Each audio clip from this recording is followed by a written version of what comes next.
Hello, and thank you for joining us for our final installment in our Mission New Arrival series, which is about planning for your new baby. And today's topic is child environmental safety.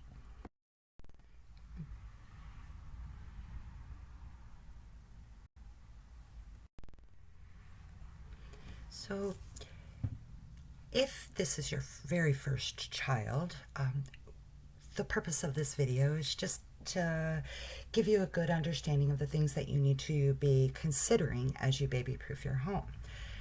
Baby-proofing your home can be overwhelming, but we're offering a room-by-room guide just to help you get started.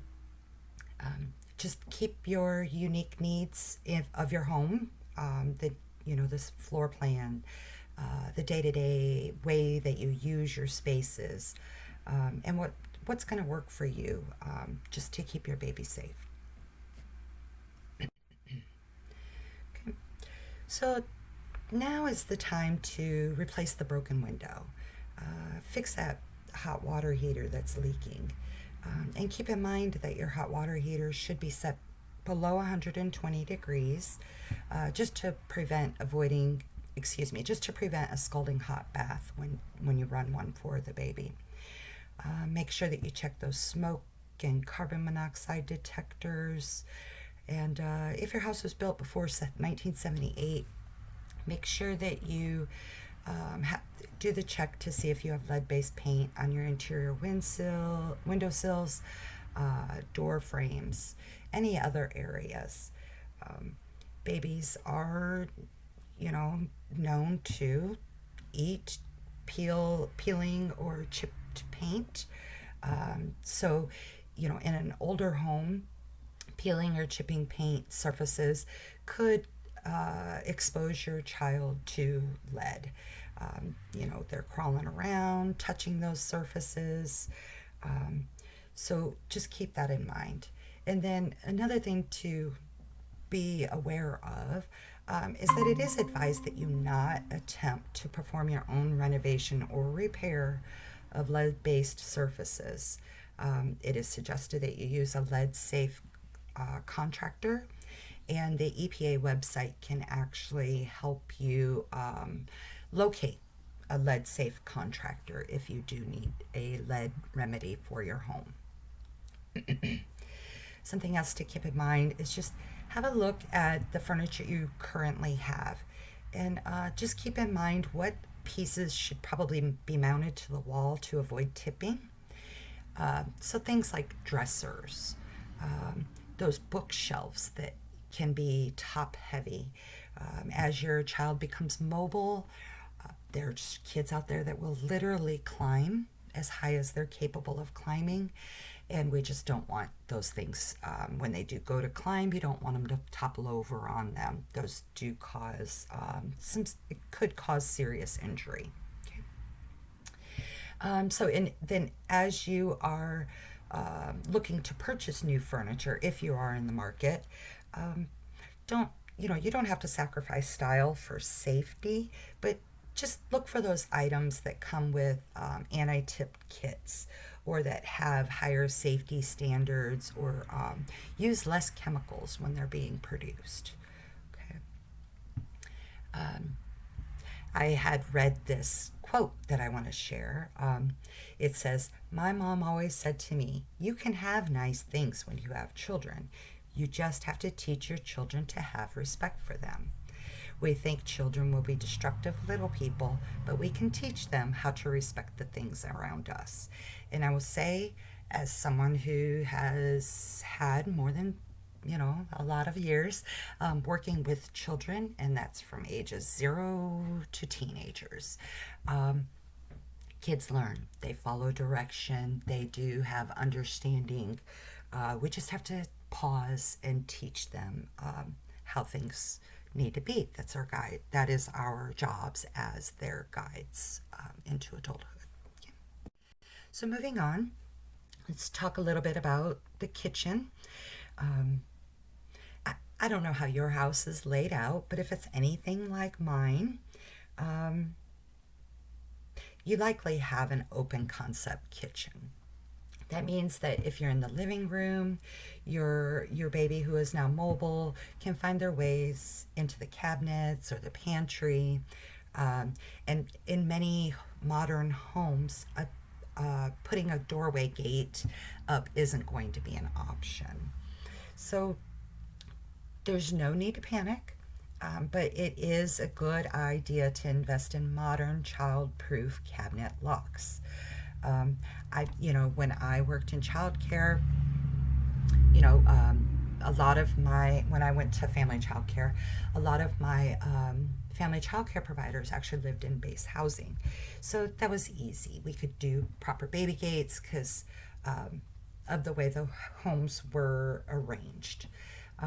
Now, the living room to kitchen was typically an open floor plan, but that's when we put in the drawer cabinet, the drawer locks, the cabinet locks, the stovetop burner locks. There's a lot of things available so that you can keep your kitchen area safe. I do recommend using magnetic locks that mount on the inside of the cabinet rather than the sticky back locks. It's better to go ahead and put it's a little drill hole, and it makes them much more secure, because those pull-off locks that I've learned through time, they don't last. You'll end up replacing them, or they will become faulty due to being used a lot. And so you're going to end up purchasing or redoing your locks in order to create a safe space for your baby. Okay. Excuse me. Okay. Cleaning supplies. I know that it's very common for us to keep cleaning supplies under the kitchen sink. It's really recommended that you keep them up out of reach. So let's say that maybe you have over your kitchen sink, or over your stove. I know in my house, over the stove, we have a cabinet up there that can hold things. I don't have young children, so up there right now is like flour and spices, things that are, overstock that aren't being used more than likely. Under my kitchen sink, because we don't have young children, I do have chemicals. However, if there was a young child going to come into my home, I would just flip those locations, put the cleaning supplies up high in that cabinet, and then put those other things down low under the kitchen sink. We have lots of cleaning supplies, especially now that we've been in COVID for over a year. Many people may have more cleaning supplies than they once did, but something to keep in mind is that our young children are not able to read. These cleaning supplies, a lot of them have really nice scents to them. So a baby is going to open it, have access to a chemical, and not know that it's poisonous, not know that it could be life-threatening for them. So please just keep them out of your child's reach. Also, don't change containers. So say you have a cleaning product, I don't know, maybe you bought a giant bottle of window cleaner, and you just have a home spray bottle that you like to pour it into.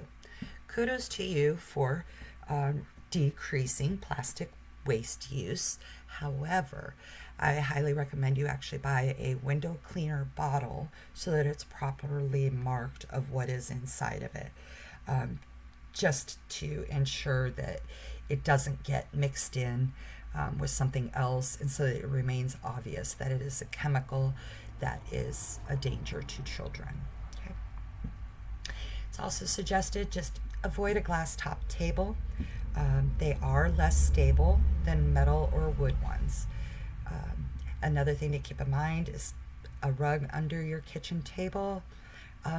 It's going to get on your nerves. You're going to have a child who is not good at eating, who likes to throw foods and spills and make messes. That's what they do. They're learning. So rather than be frustrated with the mess that's being made on the rug under the table, just remove the table. Cleaning under the table on tile or wood or vinyl is going to be way easier than with the rug. So definitely recommend that. I would, just keep the hard floors exposed until your child becomes a controlled eater. Okay. In the kitchen, we recommend putting in a fire extinguisher. You don't know when a fire is going to start. So if you have a fire extinguisher, locks on your ovens, locks on your stove, lock on your fridge, this is going to increase the safety of your kitchen. Let's see, make sure in my notes I'm not missing anything here. We talked about the cleaning projects. Oh, sharp utensils. And any containers that may lead to suffocation. So your plastic bags, mainly the plastic bags is what comes to mind, and sharp objects. Also, keep those from being easily accessible. So you want to store those up high as well. Up high, and then when they become mobile, you're still going to need, you're going to want to consider cabinet locks on the high cabinets too if you have a climber. It's going to give you peace of mind over time. Okay. And then you might also want to just consider use or access to heavy dishes, any stoneware, or breakable items, anything that's delicate. Just move them out of reach, keep them out of reach, and that should prevent any issues from occurring. Okay. Let's see. Next will be our living room. Truly, in the living room, just based on experience, the biggest risk in that room is actually falls and collisions, like running into furniture that has a sharp edge. So if you have corners to deal with, they sell, what are they? Corner cards. They're literally just a rubber corner that will stick on to your furniture, and then once your baby is up and it's not a safety concern, a little Goo Gone on that adhesive should take care of, assuming that you have wood furniture that you're using the corner card on. If it's anything else, just operate safely. Be careful as you try to remove things. Excuse me. Or you could consider maybe replacing that coffee table. Maybe get one that's rounded off, and then you don't have to worry so much about those sharp corners. You could use a soft ottoman as a coffee table, or for storage as well. So, now when we're talking about or thinking about fabrics for our couches or chairs, I highly recommend high performance fabrics. You want stuff that's meant for everyday use, things that wear and clean well. Your other option, I actually bought one of my, when I worked in my past, someone had a chair that was a family heirloom, and it wouldn't go up the stairs, so it had to stay down in the childcare area.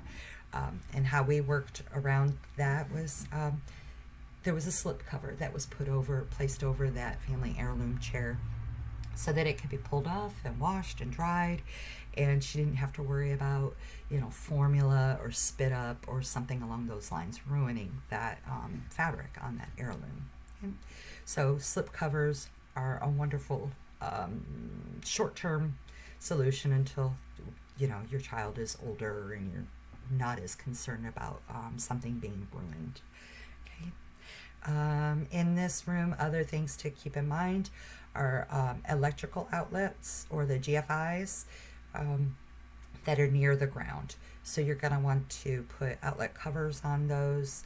I will tell you, I recommend not bothering with the basic outlet covers. Go ahead and upgrade to the locking covers, because kids are really curious and they're quite smart, and eventually they are going to figure out how to remove that simple plug cover.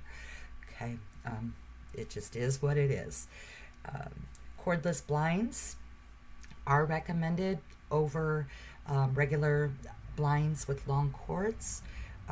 I realize that window coverings are not cheap. So your other workaround would be ensuring that those blind covers are definitely up and out of reach, even when your child does begin climbing on the back of the couch or things of that sort, because they will. They're going to climb up, they're going to get on the back of that couch, and they're going to go for that cord, because that's the one thing you don't want them playing with. So get it up, out of reach, and then you don't have to worry about that cord on that blind being a strangling hazard. Okay. Then let's move on to creating a safe play space. Okay. So your common area is going to be the popular space in your home. If you don't have a separate playroom, more than likely that common area is going to become the baby space. Even if you do have a separate playroom, these are still going to be things to consider in that playroom. So we'll just go through that fairly quickly. So again, get rid of the glass decorations, any poisonous plants. You don't want those within reach either. You can, what I've learned is that it's easier to search for safe plants and then go off the safe plant list, because the poisonous plant lists are very long. I will make sure that I post in the comments on Facebook anyhow. I can put a JPEG of a safe plant list. I will make sure I share that as part of this video. Excuse me. Also recommend, excuse me, use furniture and chairs that are fit to their size. It's safer for you to have child-sized chairs and couches and things of that sort. It decreases, those opportunities to climb around on the big equipment and fall off. This is great if you have a child play area that's dedicated. I understand, but most kids will go towards those child-sized chairs anyhow, because they're more comfortable and fit to their size. Not all kids will. Some of them will prefer the adult furniture. I'm fully aware of that. But it is, from a safety perspective, it is safer to utilize those child-sized, child-appropriate furnitures. Okay. When you can't, you can add play mats to hard floor surfaces in case they fall. To keep their toys in a bin that's at their level to avoid climbing. Just from a sanitation perspective, the old school toy boxes that were wood with the heavy lids on those are a safety concern. Those lids were quite heavy. I know that, we grew up with them, and I can remember that falling on my hand. It did hurt as a young person, but I don't think they really sell those kinds of things anymore. But if in your family you do have a toy box from, 70s prior, maybe even the early 80s prior, maybe consider removing the heavy lid so that it doesn't fall down onto them. And beyond that, just keeping it at their eye level so that they won't be tempted to climb in. It's recommended, we're going to recommend that, again, sharp edges and corners should be smoothed. Make sure that couches, tables, ottomans, other furniture aren't actually placed against windows. That way when if the kids climb up on them, they're not falling into the window, which could be a safety concern. And also make sure that your TVs, if you have a sound bar, any wall art, those are also things that could be pulled down by your baby or fall onto your baby. So just, again, make sure those things are secured. Okay. So let's see. Okay. Moving on to our next slide. we're going to move into the nursery. Okay, so in the nursery, function is going to be more than likely the most important thing to keep in mind. You're going to want to have proper storage for everything in there, because odds are it's going to be the main room for taking care of your baby. Dressers, detachables, toppers, those will save you from having to buy, a changing table. And then once your baby grows out of needing a changing table, that will turn into just a dresser because that detachable topper is removed. A changing table isn't a requirement. So just, that's a nicety. So something to keep in mind. Dual-use products, I'm a huge fan of dual-use products. So I'm going to throw that one in there. Let's see. When you're decorating, avoid hanging anything directly over the crib or the changing table that the baby can actually grab and pull on. It really looks nice to have a beautiful nursery, a gallery wall behind the crib, but just make sure that when your baby is there, maybe once they become mobile and trying to climb up out of the crib, that they can't reach those things and pull them in or onto them. It is a safety issue. Okay. So, something that you could do instead is maybe paint an accent wall, throw, maybe some wallpaper up, or those decals they sell now, where you can decorate, but it's not something that can be pulled down to possibly cause any injury. Keeping your diapers, the diaper creams, all of those things, keep them out of reach of your baby. The plastics from the diaper wrappings, or creams, they can lead to suffocation. They could swallow the toxic items, or maybe they decide to chew on a diaper, and those things within the diaper actually swell. So if they were to open the diaper and swallow, it could swell and cause issues as well. So it's just safest to keep those things out of reach. Okay, and again, be cognizant of heavy furniture so that it does not tip over onto your baby. Recommend, if even if your window in the baby room has screens, add a window guard or a window stop if you don't have, modern. I know modern double hung windows have safety stops built into them. They won't open more than about 3 inches. But if you don't have windows that have those built in, they sell them. You just, they're real easy to install, but you can keep it from opening far enough so that your baby can fall out of the window. Okay. And then back to changing tables, something I didn't think about mentioning at the time. Add a safety belt or a harness to the changing table if you feel the need. They come with harnesses, but don't rely on that harness. How I used to train my staff when we worked, who worked with children who were still being diapered, if they're on that table, you always have to keep one hand on the baby. That way when you're looking away to grab your baby wipes, or, oh crap, I gotta grab the diaper from underneath because the ones on top are out, you have one hand on that baby's not going to roll over, fall off, squirm off, fall off. The goal here is to not allow that baby to fall off the changing table. So it's a safety concern. And even with that harness, babies are wigglers, and harnesses are not 100% effective. Your hand, if your baby is moving around or moving out of the harness, even if you're not looking, you can feel what's going on, ensuring that the baby stays safe. And then let's talk about the crib a little bit. It is highly recommended not to use drop side cribs anymore.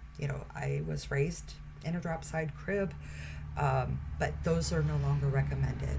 My recommendation to you is to ensure that whatever equipment you purchase for your baby meets the latest CPSC requirements. They'll be labeled. They will say, and quite frankly, if you're buying them brand new in the store, they should be meeting the current standards. It's something that is it's requirement for our country. Okay, recommend using a firm crib mattress. That'll decrease the possibilities of having any suffocation incidents with a mattress. In the crib itself, use only a fitted crib sheet. Do not use loose blankets or covers. Don't use that flat sheet. You're going to want to dress your baby appropriately for the temperature of the room, rather than adding blankets. Additional blankets, loose items in the crib increase the likelihood of suffocation incidents and or the possibility of a SIDS incident. Okay, so you don't want toys or anything in that bed that's going to create a hazard to impact breathing if it is too close to the baby.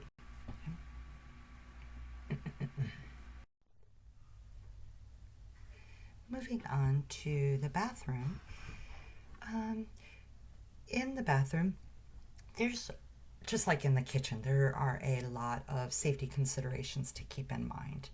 You're going to want to add childproof latches and locks, keeping in mind that shampoos, soaps, medications, all those products that are harmful if they're consumed, make sure you keep those dangerous items in a higher cabinet space, in their original containers, childproof containers, and then also lock that higher cabinet just to ensure that your child will not have access. So in essence, let's say you have a bottle of Tylenol,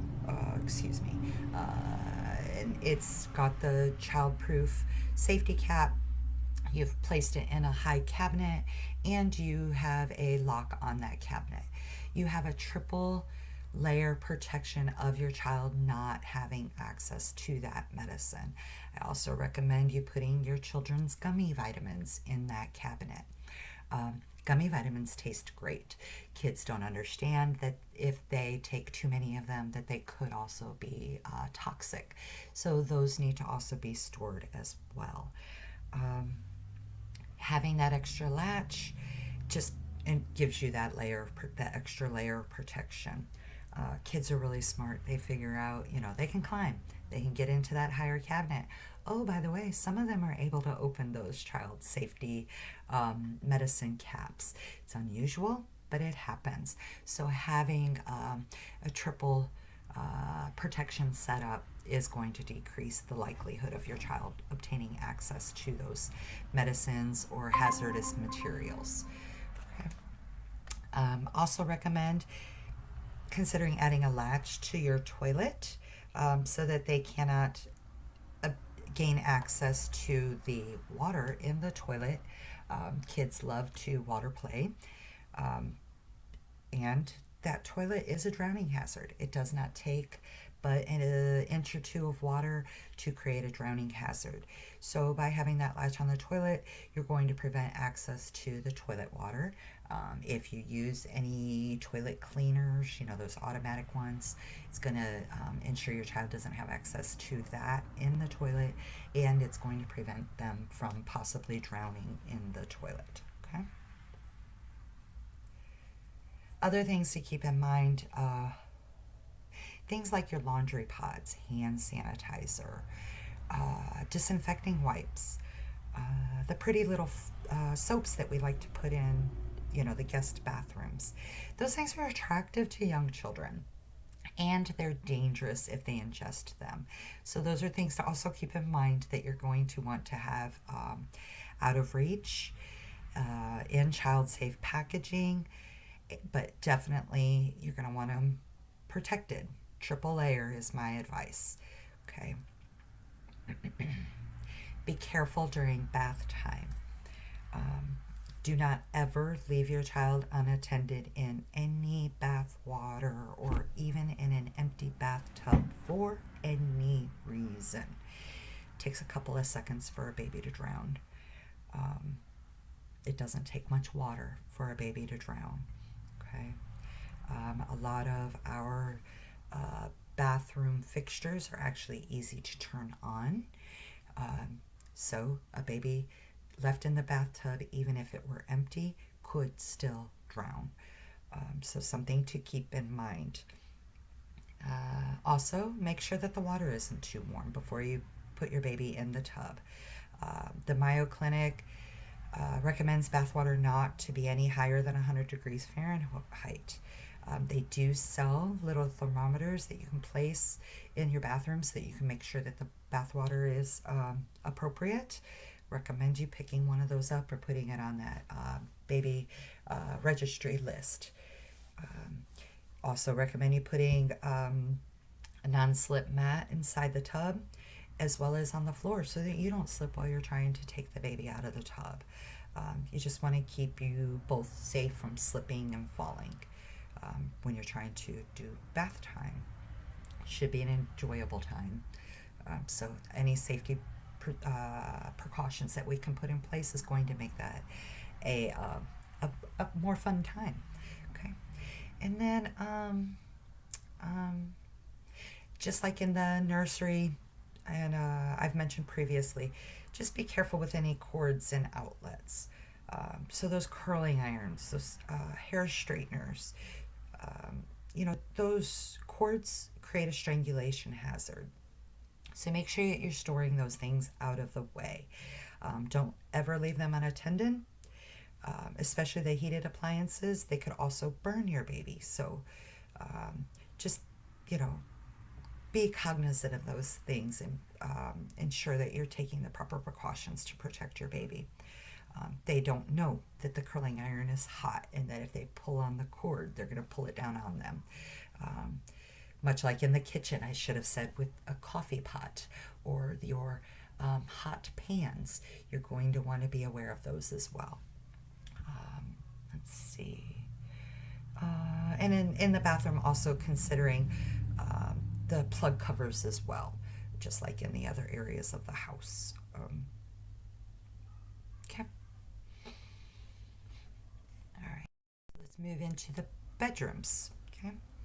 So anything that's small, those are all choking hazards. So jewelry, pins, decorative pins, pens like pen caps, hair ties, some of our little hair clips. Those are all can be choking hazards. Strangulation hazards. Anything that has, more than probably a 6-inch cord on it is a strangulation hazard. Our phone chargers, our computer cords, the electrical cables, there are a lot of strangulation hazards in the bedroom. So just make sure that they're out of sight and out of reach. Okay. Definitely recommend adding a baby monitor. That'll allow you to listen in, see the live activity of what your baby's got going on in the bedroom. Some of the monitors actually now, they're very cool technologically, in my opinion. There's baby monitors out there that will actually alarm you when your baby is sleeping face down. When you have an infant, that's something you're going to want to know. If they've actually rolled over and onto their face, but they're not yet strong enough to roll themselves onto their back again, you're going to want to know that they're face down so that you can flip them back over. Okay.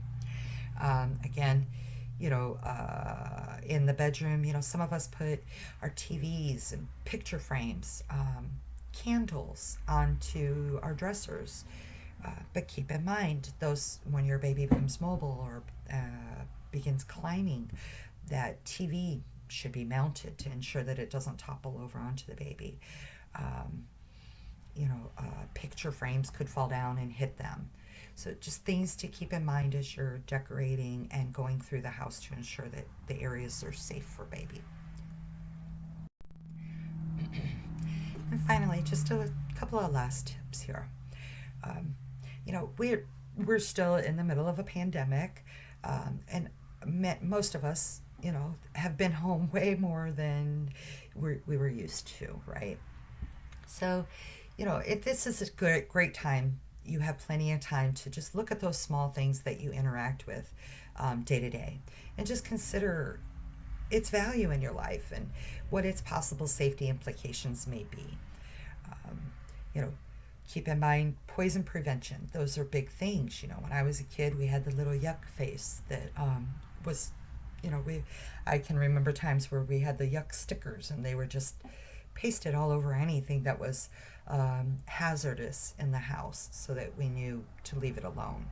I don't see those yuck faces as much anymore, but that does not.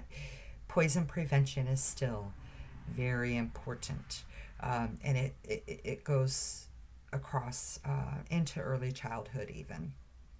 A few years back we had the Tide Pod challenges with apparently young people were eating Tide Pods. I don't understand, but it was occurring.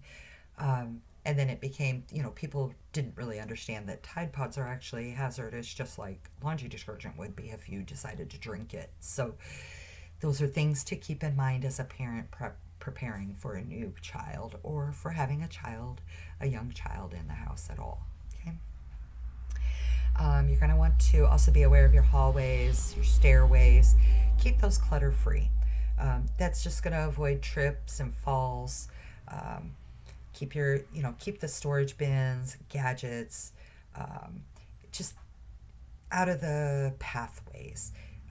Your babies are going to get into the pins and the gadgets that aren't baby friendly. You might be walking down the hallway in the middle of the night with the baby, and if the hallway is cluttered, you may trip and fall with the baby in hand, and somebody might get hurt. So if you just keep the pathways clear, it's going to decrease.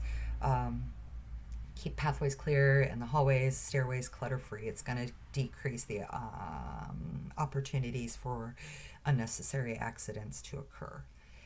Use baby gates where appropriate. It's going to prevent them from going up and down stairs. They work great for that. Don't step over the gate. The baby, when you step over a baby gate, baby learns that they then can climb over the baby gate. So they're going to mimic what you do. It could end up being a dangerous safety issue. So you buy I like to buy the baby gates that have the little door that locks. They have like a little double lock for the door. Now, as your child gets older, we're talking 5 or 6, they're going to learn how to unlock that. But they're also to an older age where it's more developmentally appropriate. They can learn things more readily, and then you can have those conversations with them at that point about safety. You're going to be teaching these things as they're coming up. So we're just trying to ensure that until they get to that point, you're keeping them as safe as possible. Okay. All right. If you cannot get one of the baby gates with the little doorways, most baby gates are pretty easy to put up and take down so that you can pass through them.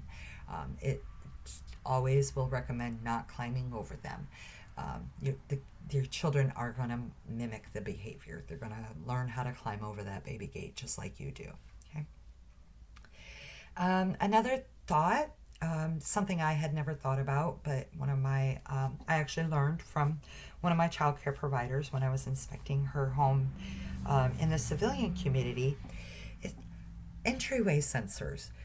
She loved them. She had a little escape artist who was really good at, the door handle covers that prevent children from opening the doors to go to the exterior of the home. One of her kids in childcare was super smart and able to use those. I had a heck of a time getting through a door with one of those on there, but that kid could walk up and open that door, no problem. So she was very happy that when she moved into her new house, they actually had the former renters had a security system in there. So anytime the doors opened or closed, they chimed.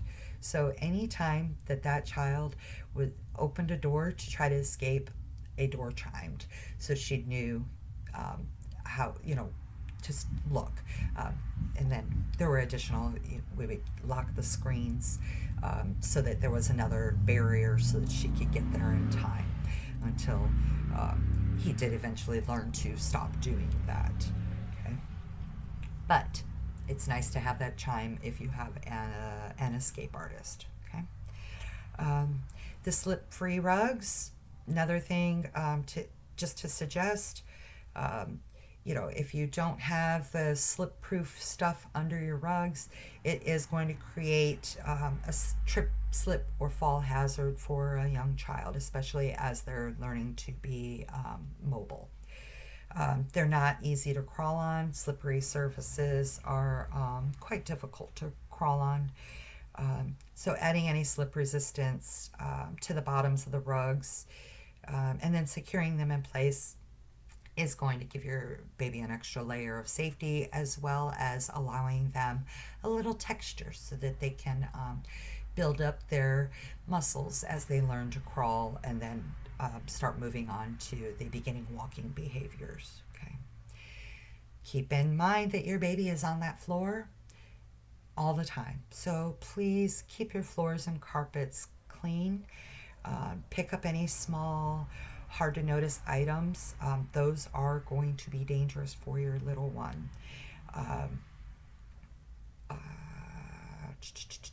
The cabinet doors, other doors, keep them locked, keep them, the grocery bags, the plastic bags, they need to be put away and out of use. Loads of fun for babies, but they suffocate. They're a suffocation hazard. And you might want to consider outside, depending on where you live, you might need to consider fencing once your baby is mobile, just so that they can't get out to the road and things of that sort. I feel like I'm forgetting something here. Nope, I think we're good. Okay, so moving on. I'm just going to touch on car seat safety a little bit.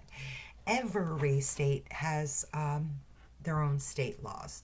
So please check with your local laws to make sure that you are abiding by what the requirements are. Okay. I will say that in general, typically until somewhere between ages 2 and 4, some states base it on their weight, which from my mind's eye actually makes more sense. The size and weight of the child determines when you progress out of that rear-facing seat, but it varies by state. So you're going to want to get to have a look. CDC.gov, I listed here, just to give you some of that startup information. But just make sure you're abiding by your state laws at the very least. And you can always exceed your state law. So if it runs lower than you feel correct for your child, so say your state says at age 2, they can be moved to a front-facing seat, but you know that you're coming from a state that says at, 45 pounds, they can move out of a rear-facing seat. And then you get to your child being age 2, but they only hit 35 pounds. If you're more comfortable with your child staying in that rear-facing seat until they get to that weight, by all means, you're exceeding the state law. So do that if that's how you feel better. I would cheer you on doing that. So if that matters, there you go. Okay. Just make sure when you're using whichever car seat, whatever phase of your child's life you're at, that you're following the seat owner's manuals. You can find a certified child passenger safety technician who can assist you with that. If you're near a military installation, most of the fire departments will do a safety car seat safety check for you to ensure that they're installed correctly. There are also Partnership for Children organizations in states that will also do a car seat safety check. I would just recommend to you that you do a Google search and look for a certified child passenger safety technician. You're going to be able, or whatever search engine you use, you're going to be able to find a qualified technician that can just have a look and make sure that you have installed that seat correctly. Okay. So keep in mind, any children under the age 12 should be in the back seat and buckled up. Buckle children in the middle of the back seat when it's possible. That middle of the back seat is actually the safest place to be. If you have a side impact from either side, being in the middle will help avoid any of that impact. Okay. Keep in mind that airbags can kill young children if they're riding in the front seat. So do not place a rear-facing car seat in front of an airbag. Okay. Buckle children into car seats, booster seats, or seat belts on every single trip, no matter how short the trip. You need to make sure you're setting a good example and help protect everyone in the car by also using your seat belt. Okay. So that is our discussion today about child environmental safety. It is a very in-depth conversation. Try to keep it fairly short but concise. So hopefully this is useful to you. And if I've missed anything, please share some ideas in the comments. Always happy to have further input. So thanks again for listening and have a great day.